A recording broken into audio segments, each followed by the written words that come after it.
Hi, and welcome to this video on the creation of the healthy self. So if you watched the healthy relationships video, you'll have noticed that there was this equation, I plus I equals we. And each I represents a healthy self, a person who is capable of being resourced and of making good decisions and being open-minded and all that kind of stuff. And this video is a little bit about how that happens, how if we're lucky enough to have been raised in kind of a blue sky scenario or an ideal scenario, how we would have turned into this healthy self. And we're talking about this not so much because this is how it happens, because it doesn't. We're talking about this simply as a description of what's possible and how our healthy selves actually came to be. So those parts of ourselves where we are resourced and strong and relational and all those good things have come about as a result of somebody doing what I'm about to talk about with you. So if you think about a healthy selves start when we are babies. So if you have ever been in a household where there is a newborn, or if you've been lucky enough to have a child, you will know that your life before and after the child are completely and utterly different. And this is as a result of the fact that when a child is born, when the baby kind of comes out, it knows things. And we are a little bit surprised by that sometimes, because what does a baby know really, right? I mean, it's just literally shown up. It couldn't have learned a thing. And yet, deep down, this child knows a number of things. It knows that it's suddenly cold. It knows that it used to be in a warm, kind of snuggly embrace. It knows that it's hungry or thirsty. It knows that it's used to being held. And so this knowledge kind of carries on in the child, and it begins to let you know that it's not happy, that those needs aren't being met. And so when we're born, we know things. We have a wisdom, a kind of wisdom that is just kind of built in to being human. And we have also a certain amount of power and goodness. So this power, well, if you've had a child or if you've seen a new parent, there's usually this lack of sleep. There is kind of that deer in the headlights look, because it's incredible how much power a baby has over our lives.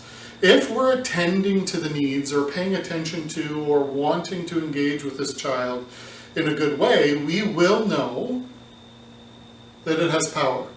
Power of crying, power of yelling, power of just making happy little noises when it's feeding that kind of encourage us to want to do that again. That kind of cool little lump feel that you have. Anyway, it's kind of cool. I have 4 kids, so these things are good memories for me. And some of the most tired times I've ever had because of the power of a child. Right, so they do have influence, and if you think, well, come on, it's just a little baby, come on, what kind of influence does it have? It has a ton of influence in the relationships that it's engaging in.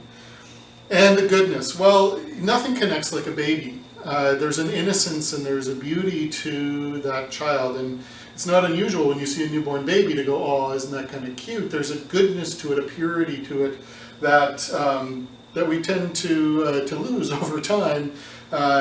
Because of how the world works and how parenting works and all those sorts of things. So we're born with this drive to thrive.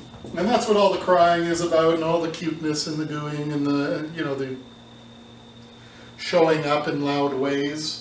And so the child has this drive, and in fact, actually, doctors will measure that when the child is born, is its drive to thrive. Basically, they've got a list, and the more energetic and engaged the child is in reaching out to the world, the more it has that innate drive. And so we're watching for this in children.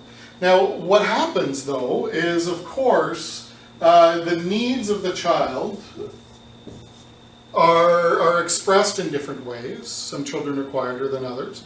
But children all generally have the same needs.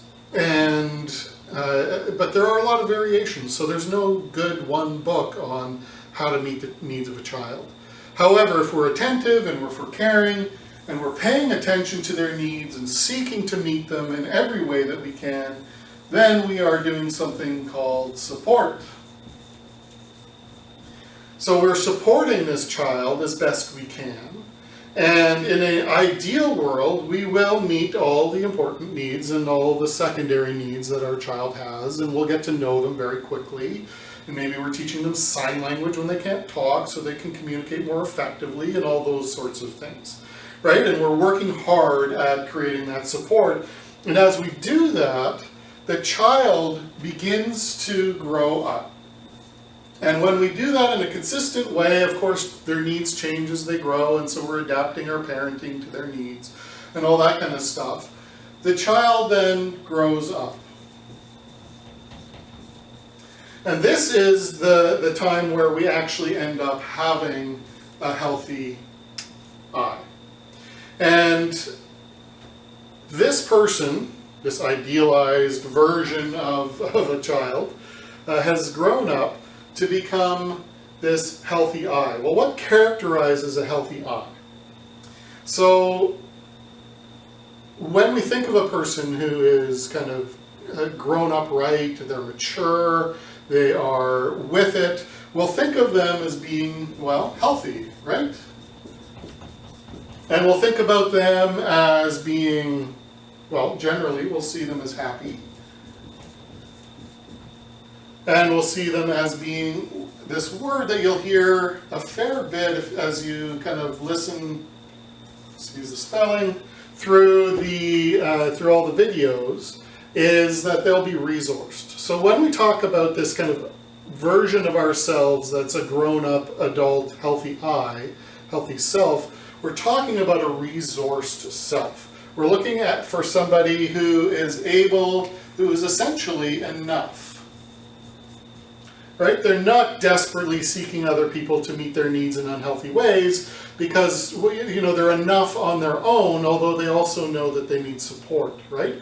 So these are people that have grown up with a healthy experience of support, and so they actually naturally reach out for support when they aren't enough.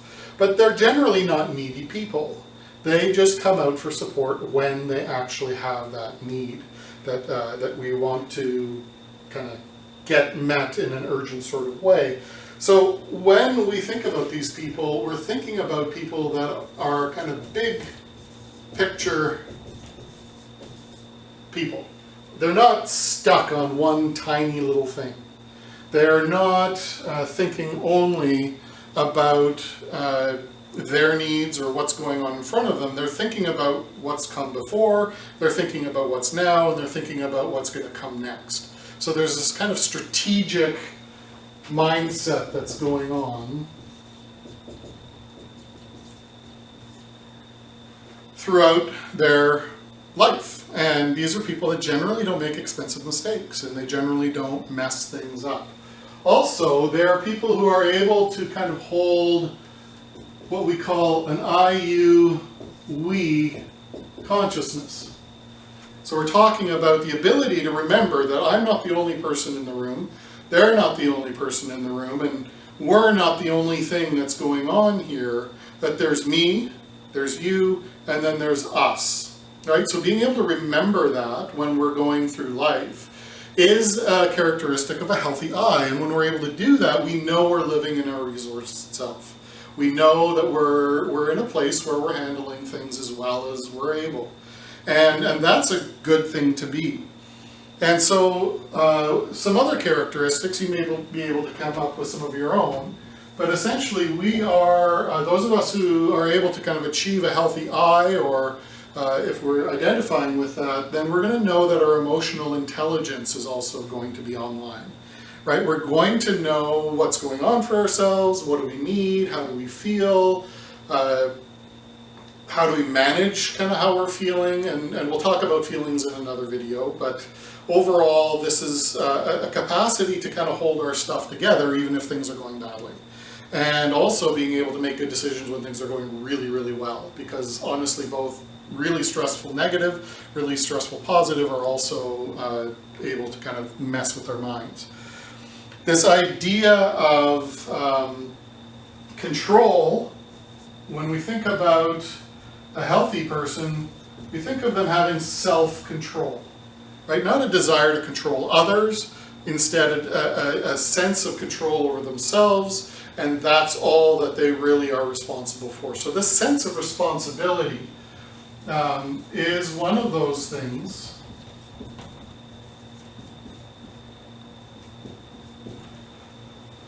which we will characterize a healthy I, a resourced I. And so, of course, there's lots more that could be said about this, and you know, once the next thing that you're going to see is a screen with just this on it, and you can just pause the video and talk to yourself about this if you're watching this online, or in group, and figure out what else characterizes a healthy person. How do we know when we're living as a resourced adult, as a healthy I?